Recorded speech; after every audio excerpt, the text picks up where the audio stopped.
Kejadian pasal 40. Mimpi juru minuman dan juru roti.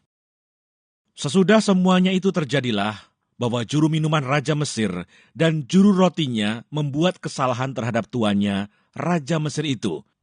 Maka murkalah Firaun kepada kedua pegawai istananya, kepala juru minuman dan kepala juru roti itu. Ia menahan mereka dalam rumah kepala pengawal raja, dalam penjara tempat Yusuf dikurung. Kepala pengawal raja menempatkan Yusuf bersama-sama dengan mereka untuk melayani mereka. Demikianlah mereka ditahan beberapa waktu lamanya.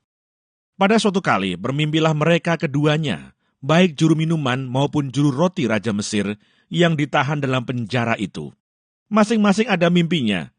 Pada satu malam juga, dan mimpi masing-masing itu ada artinya sendiri.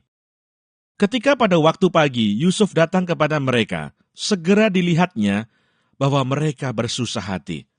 Lalu ia bertanya kepada pegawai-pegawai istana Firaun yang ditahan bersama-sama dengan dia dalam rumah tuanya itu. "Mengapakah hari ini mukamu semuram itu?" Jawab mereka kepadanya, "Kami bermimpi, tetapi tidak ada orang yang dapat mengartikannya."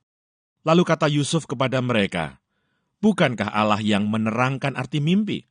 Ceritakanlah kiranya mimpimu itu kepadaku." Kemudian juru minuman itu menceritakan mimpinya kepada Yusuf, katanya, "Dalam mimpiku itu tampak ada pohon anggur di depanku. Pohon anggur itu ada 3 carangnya, dan baru saja pohon itu bertunas. Bunganya sudah keluar, dan tandan-tandanya penuh buah anggur yang ranum. Dan di tanganku ada piala Firaun. Buah anggur itu kuambil, lalu kuperas ke dalam piala Firaun, kemudian kusampaikan piala itu ke tangan Firaun." Kata Yusuf kepadanya, "Beginilah arti mimpi itu.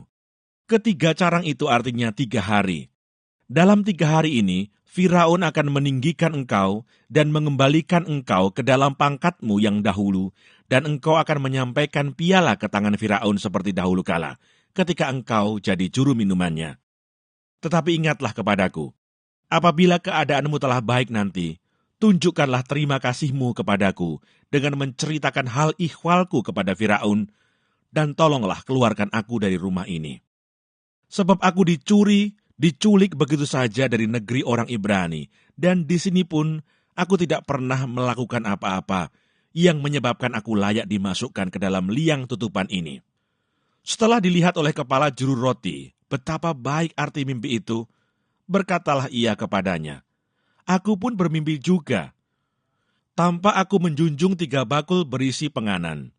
Dalam bakul atas ada berbagai-bagai makanan untuk Firaun, buatan juru roti, tetapi burung-burung memakannya dari dalam bakul yang di atas kepalaku." Yusuf menjawab, "Beginilah arti mimpi itu. 3 bakul itu artinya 3 hari. Dalam 3 hari ini, Firaun akan meninggikan engkau tinggi ke atas dan menggantung engkau pada sebuah tiang, dan burung-burung akan memakan dagingmu dari tubuhmu." Dan terjadilah pada hari ketiga, hari kelahiran Firaun. Maka Firaun mengadakan perjamuan untuk semua pegawainya. Ia meninggikan kepala juru minuman dan kepala juru roti itu di tengah-tengah para pegawainya. Kepala juru minuman itu dikembalikannya ke dalam jabatannya, sehingga ia menyampaikan pula piala ke tangan Firaun. Tetapi kepala juru roti itu dikantungnya, seperti yang ditakbirkan Yusuf kepada mereka. Tetapi Yusuf tidaklah diingat oleh kepala juru minuman itu, melainkan dilupakannya.